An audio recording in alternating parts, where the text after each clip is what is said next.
thought I would be chasing child predators. It was 2 years ago when our team intercepted conversations between a 12-year-old girl and a 40-year-old pedophile. He wasn't just talking to her, he was abusing her, coercing her, collecting images and videos, and no one in her life, her parents, sixth grade teacher, or friends, knew what was happening.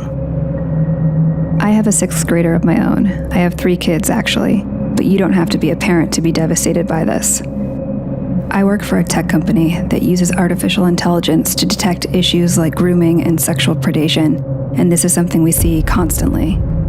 These abuses are occurring quietly and mostly go unreported, and we want parents to know exactly what we know about what happens online. So we made a plan. A man has been arrested for allegedly raping a 15-year-old that he met over Snapchat. Instagram has become the #1 social media site. At the top of the free download. We've also seen firsthand the predatory symbiotic relationship that exists between Instagram and Snapchat. We would create a fictitious 15-year-old girl, complete with a believable social media identity, put her online, and document how long it would take for a predator to approach her. But creating a person out of thin air is complicated. We needed photos, but we knew we couldn't use an actual teenager. It would have to be someone on our team. I'm 37, but our graphic designers assured me that with the wonders of photo manipulation, they could magically make me look over 2 decades younger. We bought clothes and accessories, studied body language and facial expressions. We methodically covered and edited signs of aging, wrinkles, weight shifts, and stretch marks. Meanwhile, we coordinated with federal, state, and local law enforcement.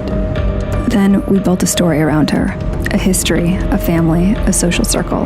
Libby was born in 2004 and is a sophomore who recently moved to Indiana. We created multiple online accounts for Libby, prominently displayed her age, and posted typical teen content. We even created virtual friends for Libby who would comment on her posts. With everything in place, we would launch the project, give it a few months, and see if anyone would buy it. So we hit the button, and Libby went live.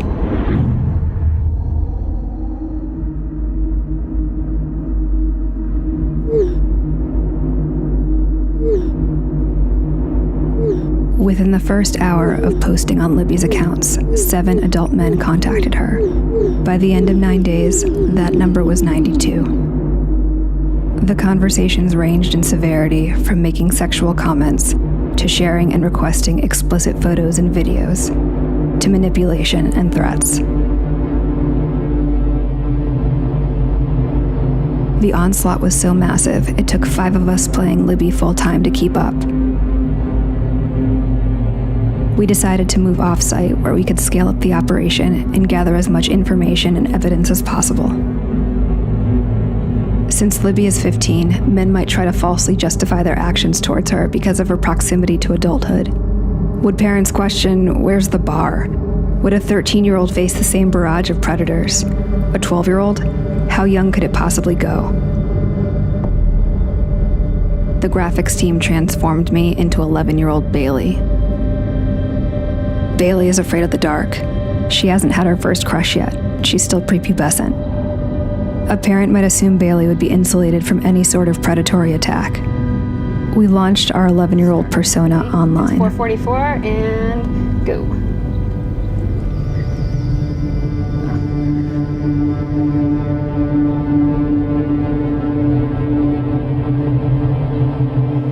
One like from a guy whose profile photo is a penis. So let's say 1 minute and 7 seconds. We have a message request. Although sorry, 2 more requests just came in. How much time? 1 minute and 40 seconds? Yeah. How old are you? You go to the profile, you know that is a child. It also says in the profile that the child is in 6th grade. Another one. It's just lighting up, like the inbox is just boom, boom, boom, boom.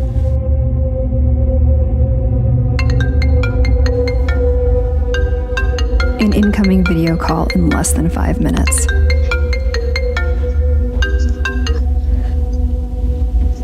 I can't see you. Don't be shy. They all say don't be shy. Few parents know just how dangerous these platforms are for so many kids, so we brought some on site so they could see for themselves. 11-year-old Bailey's persona was approached with an even more disturbing level of manipulation and requests.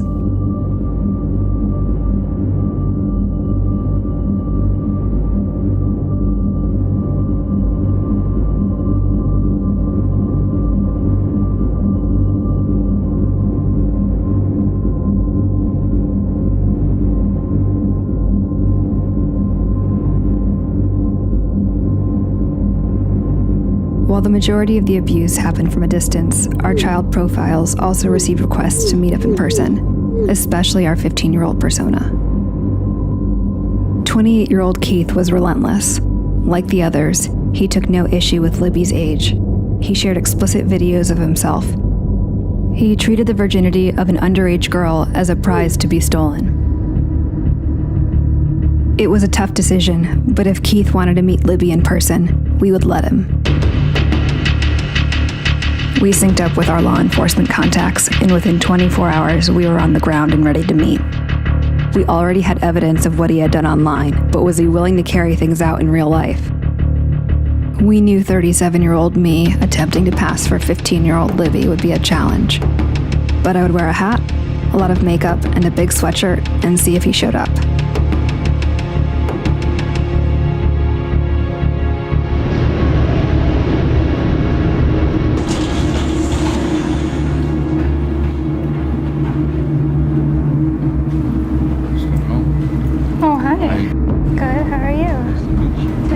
Too.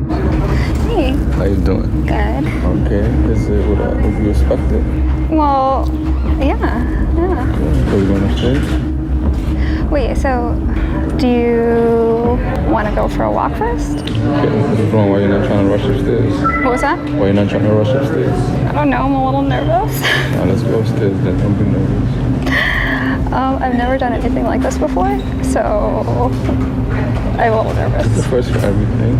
Yeah. Don't be. I'm not gonna rush you. We just go upstairs and talk. Okay. Have you ever? You wouldn't be shy. Are you okay with me being 15? I've never done it. Oh. But it's okay. I like to gentle, make you comfortable. I don't want to just get what feeling and just, you know what I'm saying? Are you hungry? I'm trying to dodge it. Let's go upstairs. Cyber tips coming in from the National Center for Missing and Exploited. Bark turns over these potential child predators to the National Center for Missing and Exploited Children. Using the app has led to arrests like this one in Florida last year. The brutal reality is that a predator doesn't have to be in the same room, building, or even country to abuse a child. Libby and Bailey may not be real, but they represent countless children who are being sexually and psychologically abused, both online and in real life. I think about how I would have felt as a young, impressionable child. I would have kept the abuses to myself for fear of being shamed and blamed. I would have suffered with it, secretly and quietly. Hi, Mama. Hi, did you have a good day? Yeah. Mama? Yeah. I was wondering, so in 2 more days you're gonna come back? That's right. Okay. I love you. I love you too. Our work has led to numerous arrests, but it's a drop in the bucket. Our work, nor the work of law enforcement or legislation, will ever be able to protect children as well as engaged parents and guardians can.